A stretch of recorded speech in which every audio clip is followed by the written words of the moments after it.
இப்ப நடந்துட்டு இருக்கக்கூடிய ரஷ்யா, உக்ரைன் பிரச்சனைய எப்படியாவது முடிச்சிடலாம் அப்படிங்கிறது போல, பேச்சுவார்த்தை பண்ண வைக்கிறதுக்கு ட்ரம்ப் அவர்கள் பெருமளவுல ட்ரை பண்ணி, இஸ்தான்புல் துருக்கியில இருக்கக்கூடிய இஸ்தான்புல்ல பேச்சுவார்த்தைய தொடங்க வச்சாங்க. இரு நாடுகளும் பேசிக்கிட்டாங்க. முதல் கட்டம் முடிஞ்சு 2வது கட்டம் ஜூன் 2 நடந்தது. ஸோ அந்த ஜூன் 2 நடந்த பேச்சுவார்த்தையில வந்து பார்த்தீங்கன்னா, இரு தரப்புலயும் ரஷ்யா, உக்ரைன் என்ன முடிவுகள் எடுத்தாங்கன்னா, பிரிசனர் எக்ஸ்சேஞ்ச் 2வது இறந்த உடல்கள் இருக்கும் இல்லையா? ஸோ அத வந்து எக்ஸ்சேஞ்ச் பண்ணிக்கலாம். காயமடைஞ்ச நபர்கள்ல ஆல் ஃபார் ஆல் எக்ஸ்சேஞ்ச் பண்ணிக்கலாம். 25 வயசுல இருக்கிறவங்களுக்கெல்லாம் பண்ணிக்கலாம். எக்ஸ்சேஞ்ச் பண்ணிக்கலாம் அப்படிங்கிறதோட பேசியிருந்தாங்க. ஸோ அதன்படியே ஜூன் 6 ரஷ்ய தரப்புல இருந்து 1212 இறந்த உக்ரைனோட உடல்கள வந்து பார்த்தீங்கன்னா, கொண்டு வந்திருக்கிறாங்க. 2வது 640 நபர்கள் காயமடைஞ்சிருப்பாங்க இல்லையா? ஸோ அந்த நபர்களோட எக்ஸ்சேஞ்ச் லிஸ்ட்ட வந்து பார்த்தீங்கன்னா, ரஷ்யா உக்ரைன் கிட்ட குடுக்க, ஸோ அதெல்லாம் வெரிஃபை ஆயிருக்கு. எக்ஸ்சேஞ்ச் பண்ணலாம் அப்படிங்கிறது போல வந்திருக்கிறாங்க. இப்படி பண்ணும்போது, அந்த 1212 உடல்கள்ல 500 உடல்கள் கிட்ட அக்செப்ட் பண்ணிக்கிட்டு தான் சொல்லப்பட்டுட்டு வருது. 42 உடல்கள் கிட்ட ரஷ்யாவோட வீரர்கள வந்து பார்த்தீங்கன்னா, இறந்த உடல்கள உக்ரைன் வந்து ரஷ்யா கிட்ட குடுத்திருக்கிறதா சொல்லப்பட்டு வருது. ஸோ 500 எங்க இருக்கு? 40 எங்க இருக்கு? இவங்க சொல்லக்கூடிய கணக்குக்கும், இவங்க குடுக்கக்கூடிய உடல்களுக்கும் சம்மந்தமே இல்லையே உக்ரைன் அப்படிங்கிறது போல கேள்விகள் வர ஆரம்பிச்சிருக்கு. இது ஒரு சைடு. மீடியாக்கள் முன்னாடி இது பயங்கர ஹைலைட் ஆயிட்டு இருக்கு. அதுவும் கடந்த சில பிரிசனர் எக்ஸ்சேஞ்ச் இது போல பாடிஸ் எக்ஸ்சேஞ்ச் பண்றதுல, ரஷ்ய தரப்புல இருந்து 909, 909, 909 அப்படிங்கிறத குடுக்குறாங்க. 3 909 இதுவே 3000. இப்ப இது வேற வந்து பாத்தீங்கன்னா 6000. 6000 உயிரிழந்த வீரர்கள். இப்ப இத குடுக்கறதுக்கு வந்து பாத்தீங்கன்னா, உக்ரைன் தரப்புல இருந்து மறுக்குறாங்க. அதுவும் ஜெலன்ஸ்கி அவர்கள் பர்சனலா வாங்காதீங்கன்னு சொன்னதா, உக்ரைனோட ஒரு எம்பி ஆர்த்தம் அவர்கள் சைடுல வீடியோ பதிவுகளோட இருக்கு. இவர் உக்ரைனோட ஒரு எம்பி தான். இத ஆல்ரெடி பதிவுல பார்த்திருப்போம். திரும்பவும் சொல்றேன்னா, இதுல இருக்கக்கூடிய ஹைலைட் அந்த அளவுக்கு மிக முக்கியமான விஷயங்கள் இருக்கு. இப்ப இவர் வந்து பார்த்தீங்கன்னா, ஜெலன்ஸ்கி அவர்களோட பார்ட்டி கட்சியில இருக்கக்கூடிய ஒரு நபர் தான். இப்ப இவரு வந்து பார்த்தீங்கன்னா, இது போல சொல்லும்போது எல்லாத்துக்குமே அதிருப்திகள், ஆத்திரங்கள் ஏற்படுது இல்லையா? இதுக்கு பின்னாடி மிக பெரும் விஷயங்கள்லாம் இருக்கு. அதாவது விஷயம் என்னன்னா, 6000 உடல்கள உக்ரைன் வாங்கிட்டாங்க அப்படின்னா, ப்ராப்பரா பரியல் பண்றாங்க. அந்த ம வீட்ல இருக்க ஃபேமிலி மெம்பர்ஸ் பண்றாங்க அப்படின்னா, அந்த ஃபேமிலி மெம்பர்ஸ்க்கு உக்ரைனோட அரசாங்கம் பணம் குடுக்கணும். அதாவது உக்ரைனோட காசுப்படி அது நம்ம ஆல்ரெடி உக்ரைனோட ஹரின்யாஸ் அப்படிங்கூட சொல்லுவாங்க. இத டாலருக்கு கன்வெர்ட் பண்ணீங்கன்னா, ஒரு நபருக்கு $3,60,000 சொச்சம் கிட்ட வந்து பார்த்தீங்கன்னா குடுக்கணும். ஒரு வீரர் காம்பேட்ல இறந்துட்டார் அப்படின்னா, அந்த ஃபேமிலிக்கு 3,50,000 சொச்சம் கிட்ட வந்து பார்த்தீங்கன்னா, உக்ரைனோட அரசாங்கம் அந்த ஃபேமிலிக்கு குடுக்கணும். இப்ப 6000 உடல்கள் அப்படின்னா, தோராயமா $2.2 பில்லியன் கிட்ட வந்து பார்த்தீங்கன்னா, பணத்த உக்ரைன் இம்மீடியட்டா அந்த 6000 குடும்பங்களுக்கு பணம் குடுக்கறது மூலியமா செலவு பண்ணும். ஆல்ரெடி உக்ரைன் கிட்ட பணம் இல்ல. கேஸ் ஷார்டேஜ் இருக்கு. கேஸுக்கு வாங்குறதுக்கு வழி இல்ல அப்படிங்கிறது போல உக்ரைன் தரப்ப சொல்லிட்டு இருக்கிறாங்க. அந்த செய்திகள் நம்ம பார்த்துருப்போம். இருந்துச்சுன்னா திருப்பி அட்டாச் பண்றேன். ஒரு 2, 3 நாளைக்கு முன்னாடி தான் பார்த்தோம். உக்ரைன்ல கேஸ் ஷார்டேஜ் கண்டிப்பா வரும். இதுக்கு காரணம் ரஷ்யா அட்டாக் பண்ணது அப்படிங்கிறத சொன்னாங்க. அது மட்டும் இல்லாம எலக்ட்ரிசிட்டி ப்ரொடியூஸ் பண்ணதுக்கே ஏகப்பட்ட சிக்கல் இருக்கு. எக்ஸ்போர்ட் பண்ணிட்டு இருந்த ஒரு நாடு, இம்போர்ட் பண்ண வேண்டிய சூழ்நிலைக்கு தள்ளப்பட்டிருக்கு அப்படிங்கிறது போல. அது மட்டும் இல்லாம, ஒரு தெர்மல் பவர் பிளான்ட் கருவீரியில இருக்கக்கூடிய ஒரு தெர்மல் பவர் பிளான்ட்ட ரெடி பண்ணி, அங்க இருக்கக்கூடிய மக்களுக்கு வாட்டர் சப்ளை பண்ண வைக்கிறதுக்கு, நார்மலா சப்ளை பண்ண வைக்கிறதுக்கே வந்து பார்த்தீங்கன்னா, 30 மில்லியன் யூரோ செலவுக்கான செலவுகள் யூரோப்பியன் யூனியன் பண்ணிக்கிட்டு இருக்கிறாங்க. ஒரு ஹைட்ரோ எலக்ட்ரிக் பிளான்ட்க்கு இது போல செலவாயிட்டு இருக்கு. பயங்கர செலவு உக்ரைனுக்கு நடந்துட்டு இருக்குது. இப்ப இது போல ஒரு சூழ்நிலையில, இப்ப 6000 உடல்கள குடுக்குறாங்க. ஆல்ரெடி 3000 உடல்கள் கிட்ட குடுத்துருக்காங்க. அதுக்கு கணக்கு போட்டாலே 1 பில்லியன் ஆகுது. இப்ப திரும்பி இங்க 6000 உடல்கள் அப்படிங்கும்போது, அது வேற மாதிரியான ஒரு இம்பாக்ட்ட உக்ரைனுக்குள்ள ஏற்படுத்தினா, 1000 வாங்குறதுக்கே காசு இல்ல. FPV ட்ரோன்களுக்கு காசு இல்லன்ட்டு இருக்கிறாங்க. அடுத்தது நம்ம ரஷ்யாவோட ரிகானிசான் ட்ரோன பத்தி சொல்லியிருந்தோம். ஸோ அதையும் நம்ம இங்க பார்க்க வேண்டியது இருக்கு. ஏன்னா, உக்ரைனோட ஒரு ஸ்போக் பெர்சன் வந்து பார்த்தீங்கன்னா, உக்ரைனோட மீடியாக்கள்ல பேட்டி குடுக்கும்போது சைடுல வீடியோ பதிவுகளோட இருக்கும். ஸோ அப்படி பேட்டி குடுக்கும்போது என்ன சொல்றாருன்னா, ரஷ்யாவோட ரிகானிசான் ட்ரோன்கள்லாம் ரொம்ப ஸ்ட்ராங்கா இருக்கு. அவங்க எல்லா சப்ளை லைன்ஸையும் தெரிஞ்சுக்கிறாங்க. இத நம்ம முன்னாடி மேப் வீடியோல சொன்னோம் இல்லையா? அத அப்படியே டிட்டோ அடிச்சு சொல்லியிருக்கிறாரு. இது போல வந்து பார்த்தீங்கன்னா, சப்ளை லைன்ஸ்லாம் தெரிஞ்சுக்கிறாங்க. நாங்க வீரர்களுக்கு எதையும் குடுக்க விட மாட்டேங்கிறாரு. அப்படிங்கிறதோட பல குற்றச்சாட்டுகள இவர் தரப்புலருந்து வச்சுக்கிட்டு இருக்காங்க. இது ஒரு சைடு இருந்துட்டு போட்டும். அதாவது ரஷ்யா ஒரு சைடுல ஸ்ட்ராங் ஆயிட்டு இருக்காங்க.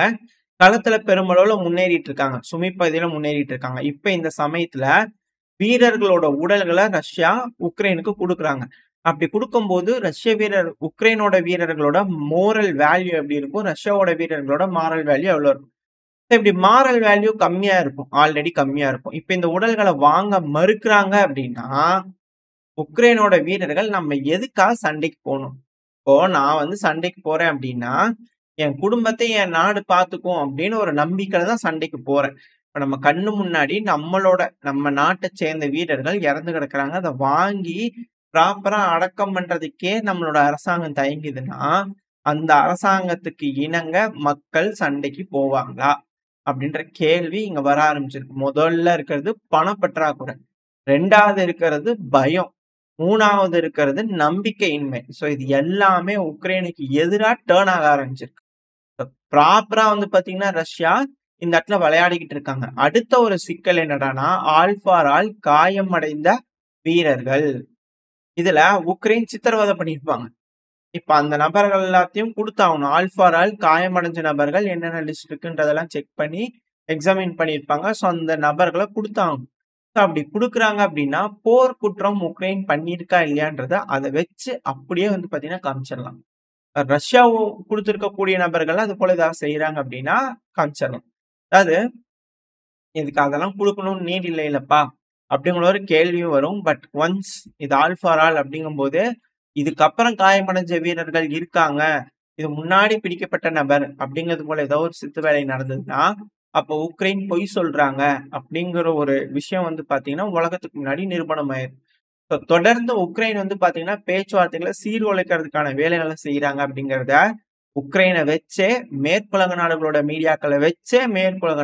மீடியாக்கள்ல பொதக் பொதக்குன்னு குத்தி ஓட்டைய போட்டு விட்டுறலாம். ஸோ மிக பெரும் அளவுல விஷயங்கள் இங்க மாறிட்டு இருக்கு. ஏன்னா 2,00,000 குழந்தைகள கடத்திட்டு போயிட்டாங்கன்னாங்க. லிஸ்ட் குடுப்பா, பார்க்கலாம் எக்ஸ்சேஞ்ச் பண்ணலான்னு கேட்டா, வெறும் 340, 390 லிஸ்ட் நம்பர் தான் குடுக்குறாங்க. இத வச்சே தெரியுது அவங்க எந்த அளவுக்கு பூரா பொய் பேசிட்டு திரியிறாங்க அப்படிங்கிறது போல, இதுல இருக்கக்கூடிய விஷயங்கள் ரஷ்ய தரப்புல இருந்து சொல்லிட்டு இருக்கிறாங்க. இது எல்லாமே நிரூபணம் ஆயிட்டு இருக்குது. இது எல்லாமே உக்ரைனுக்கு எதிரா போயிட்டு இருக்கு. இப்படி இருக்கும் சமயத்துல பிடிக்கப்பட்ட நபர்கள், அதாவது அ போருக்கு வந்து பார்த்தீங்கன்னா, ரெடி பண்ணணும். வாங்கன்னு சிவிலியன்ஸ வம்படையா பிடிக்கிறாங்க இல்லையா? ஸோ அதுபோல பிடிச்சா, அங்க இருக்கக்கூடிய சிவிலியன்ஸே வந்து பார்த்தீங்கன்னா, அங்க பிடிக்கப்பட்ட நபர்கள காப்பாத்தி விட்டுக்கிட்டு இருக்காங்க. அதுக்கான வீடியோ பதிவுகள் லோட் ஆயிருக்கும். ஸோ இப்பல்லாம் பெண்கள், வயதானவர்கள்லாம் வந்து பார்த்தீங்கன்னா, களத்துல டிசிசி எம்ப்ளாயீஸ்க்கு எகெயின்ஸ்டா வந்து பார்த்தீங்கன்னா, களமிறங்குறாங்க. அவங்க வந்து ஒரு நபர பிடிக்கிறாங்கன்னா, 10 பேர் போய் அவங்கள காப்பாத்த ஆரம்பிச்சர்றாங்க. ஸோ நம்பிக்கையின்மை. எதுக்காக நான் போய் சண்டை பிடிக்கணும்? அப்படிங்கிற கேள்வி அவங்களுக்கு டிஃபால்ட்டா வந்துருச்சு. இது போல தான் வந்து பார்த்தீங்கன்னா, உக்ரைனோட டிசிசி எம்ப்ளாயீஸ்லாம் பிடிச்சுட்டு போய் ஒரு இடத்துல அடைச்சு வச்சிருப்பாங்க இல்லையா? அங்க இருக்கக்கூடிய உக்ரைனோட சிவிலியன்ஸ்லாம் வந்து பார்த்தீங்கன்னா, கலகம் பண்ண ஆரம்பிச்சுட்டாங்க. அதாவது நான் ஏன் சண்டைக்கு போணும்? எங்கள வெளிய விடுங்க. எங்களுக்கு இங்க இருக்க பிடிக்கல அப்படிங்கிறது போல ஒரு ஹாஸ்டல் மாரி இருக்கு. அந்த ஹாஸ்டல் கொண்டு போய் விட்டுருக்காங்க பிடிச்சவங்களையெல்லாம்.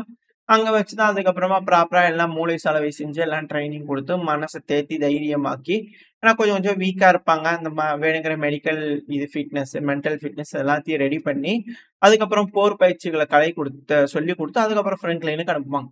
ஸோ இப்ப அங்க போகக்கூடிய நபர்கள்லாம் மிக பெரும் அளவுல களங்கம் பண்ணிட்டு இருக்காங்க.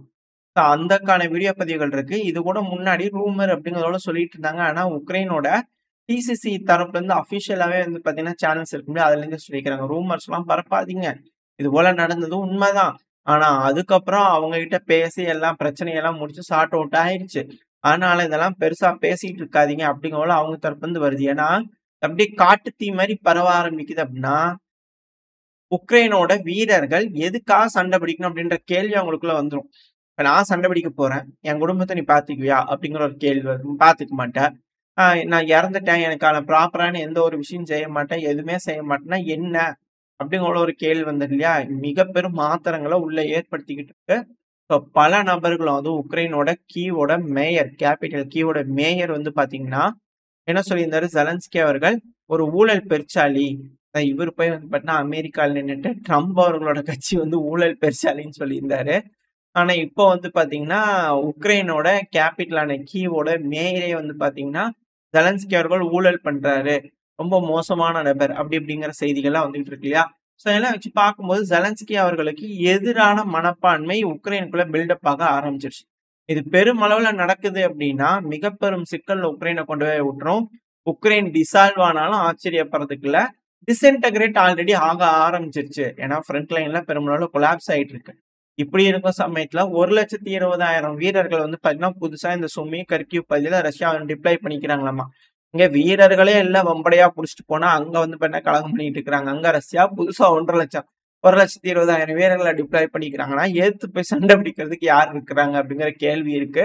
எதே எப்படியோ ரஷ்யா இத ஃபுல் ஸ்கேல்ல உள்ள வர ஆரம்பிச்சிட்டாங்கன்னா, அதாவது சும்மா வர்றதுக்கே ஒரு நாளைக்கு 2 வில்லேஜ்னு வந்துட்டு இருக்கிறாங்க.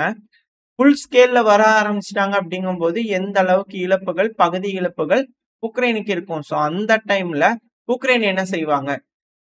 பேச்சுவார்த்தை சொன்னபடி செய்வாங்களா? இல்ல ஏகப்பட்ட உள்குத்து இதுல இருக்கு அப்படிங்கிறதுனால பேக் அடிச்சிருவாங்களா? அப்படி பேக் அடிக்கிறாங்கன்னா, இதுக்கு மிக முக்கியமான காரணம் உக்ரைன் தான். உக்ரைன் பேச்சுவார்த்தையை சீர்குலைச்சுட்டாங்க. இதனால அமெரிக்கா முழுமையா இந்த பிரச்சனையிலிருந்து வெளிய வந்துரலாம். அவங்களுக்கு ஒரு கிரவுண்ட் கிடைச்சிருச்சு. பேச்சுவார்த்தை ஆரம்பிச்சா ரஷ்யா வந்தாங்க. சீரும் சிறப்புமா போயிட்டு இருந்தது. உக்ரைன் ஒத்துக்கல. அப்போ உக்ரைன் என்னமோ பண்ணிக்கிறாங்க, தப்பு பண்றாங்க. அதனால இந்த பிரச்சனையிலிருந்து நாங்க வெளிய வரோம் அப்படிங்கிற போல ட்ரம்ப் அவர்கள் வந்து பாத்தீங்கன்னா, வெளிய வந்துருவார். இந்த பிரச்சனையிலிருந்து வந்து பாத்தீங்கன்னா, வெளிய வந்துருவார் அப்படிங்கிறதுல மாற்று கருத்து இல்ல. என்ன செய்ய போறார் ட்ரம்ப் அவர்கள் அப்படிங்கிறத வெயிட் பண்ணி பார்த்தரலாம். இதோட இந்த பதிவை நாம் முடிச்சுக்கலாம். இந்த பதிவு எப்படி இருந்துச்சு உங்களுக்கு பிடிச்சிருக்கா? பிடிச்சுனா லைக் பண்ணிட்டு உங்க ஃப்ரெண்ட்ஸ் அண்ட் ஃபேமிலியோட ஷேர் பண்ணிக்கோங்க. அது கூடயே மறக்காம இந்த பதிவு பத்தி உங்களோட கருத்துக்களை கமெண்ட் செக்ஷன்ல சொல்லுங்க. இந்த பதிவு நல்லா இருக்கும்ன்ற நம்பிக்கையில அடுத்த பதிவுல உங்களை சந்திக்கிறேன். அது வரைக்கும் ஸ்டே சேஃப். By by.